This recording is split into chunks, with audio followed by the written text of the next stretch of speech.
So that brings us down to the principles of design.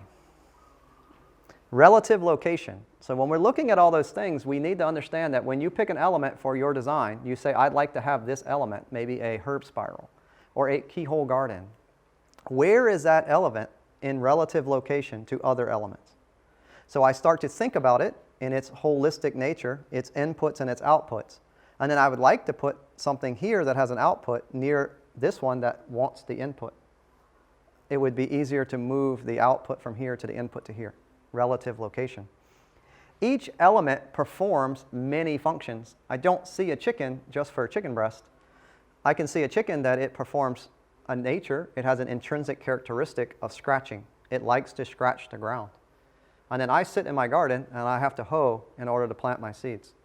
What if I put the chicken cage over the garden bed? What would the chicken do? He'd hoe the garden. Thus the concept chicken tractor developed in permaculture to get the chickens to do the work because it's their intrinsic characteristic to do that type of work. Okay? Each important function is supported by many elements. So everybody comes and says, I'd like to have some chickens because I want to have eggs and they're really good. Yes? How do you feed the chicken? So it's fine to have chickens on your design. An average chicken would make 0.8 eggs per day. So if you need 10 eggs, well, there you go. But you need to feed those chickens. Where do their food come from? And if their food only comes from one single source, what happens if that particular one source has a problem? You have to kill all your chickens? Or you're beholden to go buy the processed food? Or you get and make your chickens on your farm, but you buy processed food to feed your chickens and then you think it's better than buying them at the market? Let me tell you that the price to purchase chicken feed is more than the eggs cost. Yeah? If you have to buy the chicken feed, your eggs will cost more than if you just bought them at the grocery store. And you're still utilizing the same process stream because all that energy went into that feed, right? Didn't really change. So this is an issue that we need to understand where the inputs for each of our systems come from. Efficient energy planning, zones, sectors, and slope. We got to look at angles, okay? Whether it's the angle of the sun, the angle of the land. What this is gravity and energy transfer. So energy moves. So once we look at patterns this afternoon, we'll be looking at more how energy moves, why energy moves, and then we can start to utilize systems in order to capture energy. So we can capture energy and hold it. We can divert energy. We can move energy along lines or planes, like we may capture energy with a swale and bring it to a pond. We then may utilize that energy from the pond to move it to our garden. These are energy movements, so that's what we're going to look at. We want to use biological resources as much as possible. We want to have nature do its functions. If we can provide for the habitat, the animals will come in and do the nutrient cycling for us. Like I said, we had a hummingbird that was amazing. Now we have white squirrels that run around. Don't know where they came from. And these animal systems are developing naturally. Frogs, every year we have crazy frogs. I don't know where they come from, but that's nature. That's what's amazing about nature. It's like they almost spontaneously appear. So each year more and more, it's turning into a jungle, but more and more animals. Those animals provide functions of circulating the nutrients, right? Which allow the plants to grow better, which supports more animals. Then we don't have to do much of that anymore, and we get the yield from our perennials without doing any work, other than harvesting. And when you're working to harvest, it's not really hard work, because it's pretty fun. So at this point, we want to use those animals to do work for us, to perform their naturalized function. You have to put them into habitat in a holistic way to get them to do that. When you put animals in a cage, you are a slave. You're the slave, not the chicken in the cage. If you put a chicken in a cage on your farm, you wake up every morning and you feed it. And you wake up every morning and you provide for its water. And you wake up and you clean its shit. Who's the boss? If you put it in a naturalized system, right, where those functions are provided for in a more holistic manner, you don't have to do that so much, and you're not the beholden to that chicken's life. Okay? This is the difference about how you think about it. So, cycling of nutrients, energy, and resources. This is our systems, inputs and outputs, and how we think about it with the relevant location. So all this stuff becomes really interconnected. You almost have to do all this at the same time. But it becomes easy because it's only how you think about stuff and how you see stuff. So the more you think about it, the more you see it. The more you see it, the more experience you have. And the more experience you have, you say, well, this is just natural. This is how nature works. So all of a sudden, I get this better appreciation for how nature works. Small-scale intensive systems, including plant stacking and time stacking. So permaculture, you don't need a huge area. Actually, you might not be on an individual level, because we don't use too much tractors and things of this nature, able to take care of it. So in that instance, that's why you would see the more permaculture community. So it is a large area. Well, 20 people taking care of that, what was a large farm for one person with a tractor, is now 20 families practicing permaculture. So we call that intensive agriculture. And then extensive, the opposite word, extensively, that's monoculture. Extensively, they grow 1 corn per square meter. So corn, 1 crop a year, that's it. 1 square meter yields 1 kilo of grain. Okay, that's an extensive agriculture. But intensively, 1 square meter in my garden, I could easily grow, depending on the crop, 5, 6, 10 kilos, because I can grow it multiple times in the same place. You understand? So I get this yield, I do it again. I get this yield, I do it again. I get 3, 4, easily in the tropics here, 4 crops. So I could get 4 kilos of corn, because I could grow 4. That's beholden that I have irrigation, right? If I have irrigation. So accelerating succession and evolution, we start to understand our plants. We start to understand that this plant can go to seed. As Jason said earlier, it looks like it might be about to flower.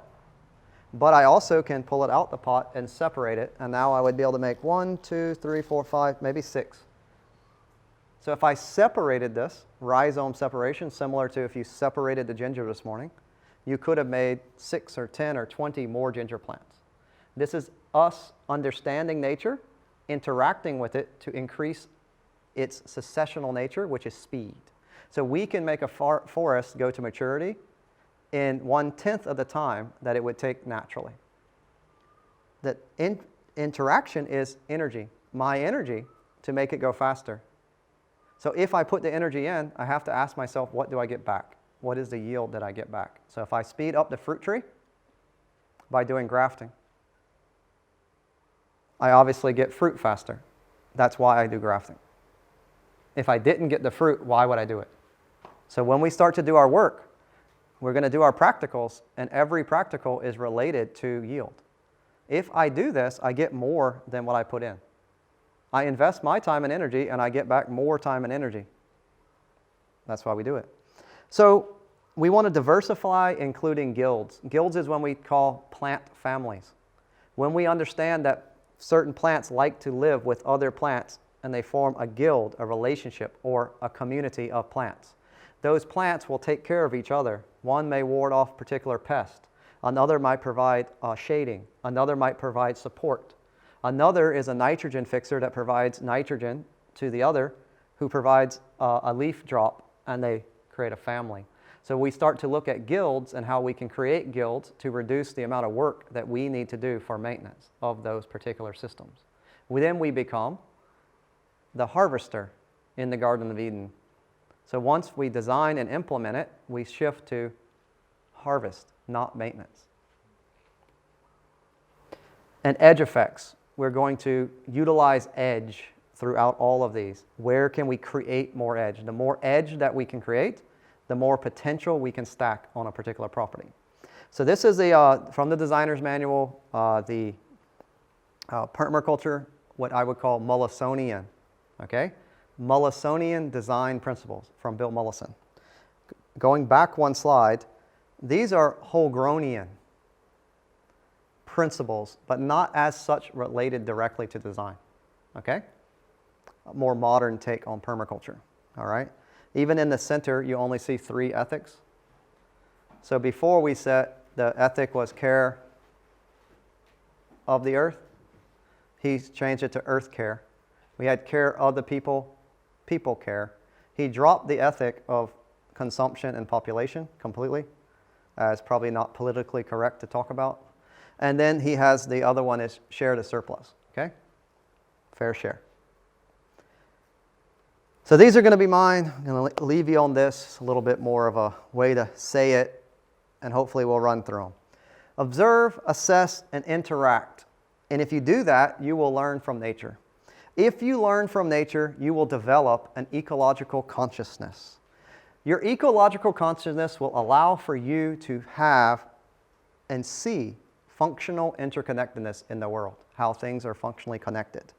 If you understand functional interconnectedness, you will be able to guide succession and evolution in your site. If you do that, you will be able to maximize the diversity on your site with the least amount of work. That's going to be energy conservation. Maximum yield for minimum work. If you do that by exploiting niches in time and space, so understanding and getting a relationship for spatial relationships, time and space, and an easy one, guys, think about the 4 seasons. It's a time, it's a sequence, it's an organizational thing to understand what to do in each sequence. That's how we improve our yields. If we do all of those things, we'll get efficient resource use. We take the resources we have and we understand where to place them because we understand the waste, which is a resource. What shit? Oh, that's a shit is a resource or a waste? I'm getting confused here. Language, interesting. So at this point, I'm going to cycle nutrients. I'm going to take the waste or shit from this product and I'm going to bring it over here as the input for this next system.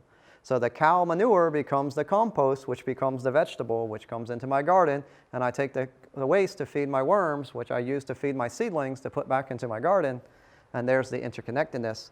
And if we do all those, your nutrients are cycling all around your farm. You're keeping the energy that's coming in from the sun in your system as long as possible. Our systems are designed to keep energy in as long as possible. The longer energy stays in my system, the higher the potential yield. Always remembering, the yield is theoretically unlimited and only limited by your imagination. You are the limiting factor of your design. And if we do all those, we'll maximize the yield on our design, again, with the least amount of work. That will build resiliency. You'll just be able to chill out after 5, 6 years. You will have reached a resilient state of your designer ecosystem. An ecosystem that you will have put in elements that provide for your needs.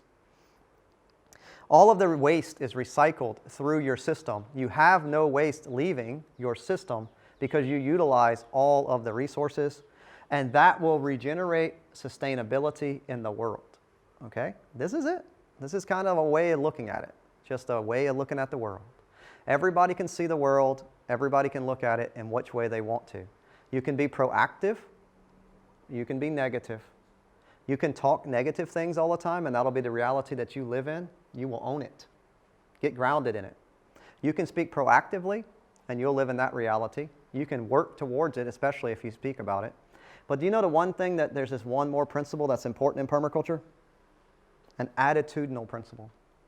Your attitude about permaculture is really going to be one of that like number 2 things. So what's your imagination about energy and the unlimited amount of energy hitting this planet on a daily basis? And what's your attitude about doing something about it? And if you take that imagination and a positive attitude, it's unlimited. We can do anything. It's all there. It's all here.